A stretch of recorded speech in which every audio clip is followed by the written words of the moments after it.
ازيكم يا حلوين؟ عاملين ايه؟ يا رب تكونوا بخير. تعالوا بقى كده نجهز الفطار مع بعض. النهارده هنعمل طواجن باميه باللحمه خطيره، وهنعمل زي ما انتوا عارفيني طبعا رز حبه وحبه، وهنعمل كمان شويه ملوخيه وشويه سلطه كده، ونروق المطبخ مع بعض. المهم تعالوا نقضي اليوم مع بعض كده في المطبخ النهارده. وعايزاكم تدوني افكار كده للفطار، لان انا حرفيا كل يوم بقف قصاد التلاجة ببقى مش عارفه اطلع ايه للفطار. ده غير ان انا حاسه بكسل رهيب، مش عارفه اعمل ايه بصراحه. ادوني كده افكار وقولوا لي بتعملوا ايه كده على الفطار كل يوم. شاركوني علشان ن... يعني ندي افكار لبعض كده. انا بصور عشان اديكم افكار، وانتوا كمان اكتبوا لي في الكومنتات افكار علشان ايه. ناخد من بعض كده ونخلص نعدي الشهر ده على خير. اول حاجه بدات بيها عملت اللحمه. كنت عايزه اسلقها فشوحتها كده الاول، بديلها صدمه على نار عاليه في شويه زيت. تاخد لها لون كده حلو من ناحيتين. بعد كده بنزل عليها شوية بنزل عليها قصدي طماطمايه وبصلايه متقطعين 4 ارباع، وبحط عليها فلفل اسود وسبع بهارات، وبسيبها تتسلق. ولما بحطها في ميه، بحط عليها ميه السلق، بزود عليها كمان معلقه سكر علشان تسرع تسويتها. بعد ما اللحمه تستوي سوا كامل بنزل عليها الملح بتاعها، مش بحط الملح من الاول. بعد كده بدات اعمل التسبيكه بتاعه الباميه. نزلت ببصله مفرومه كده او بصلتين. انا كنت عامله كميه بصل محترمه علشان هما كانت الباميه عندي كتيره. بعد كده نزلت عليها بفصين توم، شوحتهم معاها. ونزلت بعد كده بالطماطم، حطيت ملح وفلفل اسود ومكعب مرقة ماجي.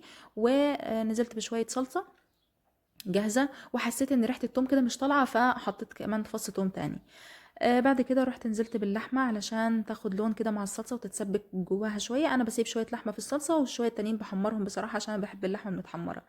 بعد كده نزلت عليها بالباميه. الباميه دي كانت كيس بسمه اللي هو الجاهز. بصراحه اول مره ما تعجبنيش. انا على طول بجيب بسمه، كانت حلوه ولونها زاهي. المره دي لونها مش عاجبني خالص. بس هي الباميه كانت ماسكه نفسها وطعمها حلو، ما كانش طعمها مغير ولا حاجه. فمش عارفه بقى يعني انا دي يعني المشكله دي حصلت معايا انا بس، ولا يعني حصلت مع كله؟ يعني انا مش عارفه. انا على طول بشتري بسمه يعني. المهم بعد كده عملت شوية رز حبة وحبة. زي ما انتوا عارفين طبعا، عملته معاكم 60 ألف مرة قبل كده، فخلاص مش هشرح لكم، يعني الفيديو شارح نفسه.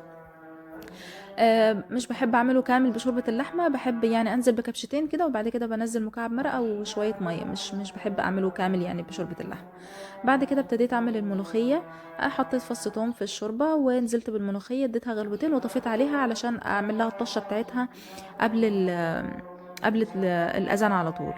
فصلت الريكورد طبعا عشان الاذان شغال، انا انتبهت ليه متاخر اصلا. المهم سبت الطبيخ على النار. يعني كانت الباميه بتستوي وخلاص، الملوخيه طفيت عليها. قلت هديلها الطشه بتاعتها قبل الاذان على طول. وابتديت بقى ايه، اغسل المواعين واروق المطبخ كده.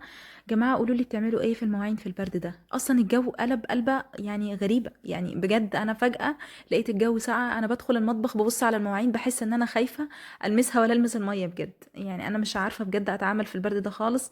وقولوا لي هتعملوا ايه في هدوم العيد؟ انا مش عارفه لحد دلوقتي اشتري هدوم ايه بالظبط. يعني العيد هيجي في الجو هيكون صيف ولا شتاء ولا هيكون ايه بالظبط؟ ففهموني كده هتعملوا ايه علشان ابتدي اتحرك، عشان انا كالعاده متاخره على المشاوير بتاعتي.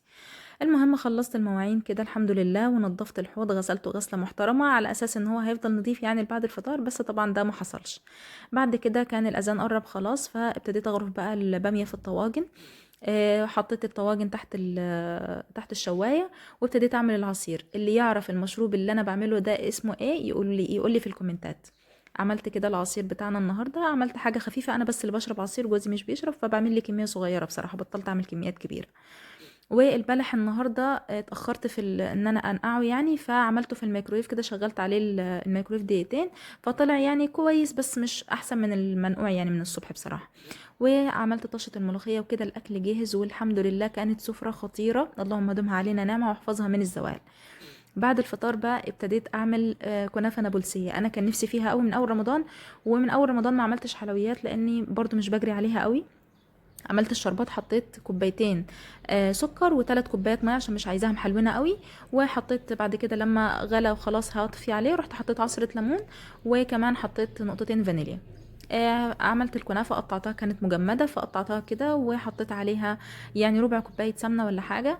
وعملتها. بصوا لحد دلوقتي احنا ماشيين تمام. لحد دلوقتي احنا بنعمل كنافة عادية جدا وحلوة جدا وما فيهاش اي مشاكل. بصوا بقى اللي هيحصل في الاخر. المهم دهنت الصينية ورصيت الكنافة. ويعني كبستها كده حلوة قوي يعني بططتها زي ما بتقولوا. ودي كانت بقى المشكلة اللي حصلت معايا، ان انا حطيت جبنة مجهولة المصدر بصراحة، هي اللي كانت عندي وهي اللي لقيتها، فحطيت جبنة موتزاريلا كده يعني غريبة، كان نوع اسمه فريش مش عارفاه ده بصراحة. وبعدين حطيت نص كمية الكنافة التانية وولعت عليها الفرن. وهنا كانت الصدمة، بصوا محدش بيصور خيبته بس انا صورتها لكم عادي جدا. بصوا حطيت الشربات بارد على كنافة سخنة زي ما احنا متعودين وزي الفل، ما حصلش اي حاجة. بصوا بقى وقت التقطيع اتصدمت حرفيا. الكنافة كانت الجبنة اللي جوه الكنافة طلعت مية، مية الكنافة كده من تحت، والجبنة كانت مخرزة، كانت حب زي ما هي قاعدة، مسحتش، ما عملتش اي حاجة، ما ادتش اي طعم. وبصوا بوظت الكنافة حرفيا. يعني هي الكنافة كانت لذيذة، اتاكلت الحمد لله كلها، بس هي بصراحة مش كنافة نابلسية خالص، هي كأنها كنافة سادة مش محشية اي حاجة، لان الجبنة ما اثرتش في اي حاجة في الطعم. وبس كده، لحد هنا يكون الفيديو بتاعنا انتهى، وباي باي.